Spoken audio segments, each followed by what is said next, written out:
അമ്മയും മോനുള്ളൊരു വീട്. വേനൽക്കാലം നല്ല ചൂടാണ്. അപ്പം മോൻ ഇടയ്ക്കിടയ്ക്ക് വിചാരിക്കും, ഈശ്വര ഈ ചൂടിനിടയിൽ ഒരു മഴ പെയ്തെങ്കിൽ എത്ര ആശ്വാസമായിനെയാണ്.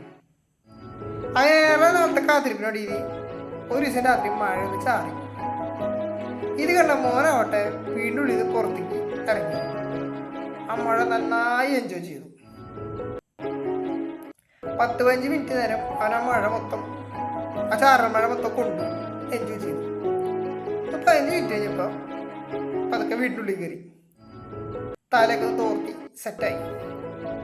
അപ്പോഴാണ് യഥാർത്ഥ ടെസ്റ്റ്. എവിടുന്ന് ഒരു വെള്ളത്തുള്ളി മെത്തി. ആ വെള്ളത്തുള്ളി എവിടുന്നാ വന്നേന്ന് അവൻ ജസ്റ്റ് നോക്കിയപ്പോ വേറൊന്നല്ല, വീടിന് ചോർച്ച. കുറച്ചു നേരം മഴ അങ്ങനെ ചാരുന്നതാ. അതേ നേരം മൊത്തം ഓരോ തുള്ളിയിലേക്ക് വെള്ളം വീണു. പിന്നീട് മഴ സ്ട്രോങ് ആയി. എന്തിനു പറയണേ, വീടിൻ്റെ ഉള്ളില് എല്ലായിടത്തും ചോർച്ചയായി, ഫുള്ള് വെള്ളം. പുറത്ത് നല്ല മഴ തകർക്ക, വീടിൻ്റെ ഉള്ളിൽ നിറച്ച് കോണായി വെള്ളം കൊണ്ട്.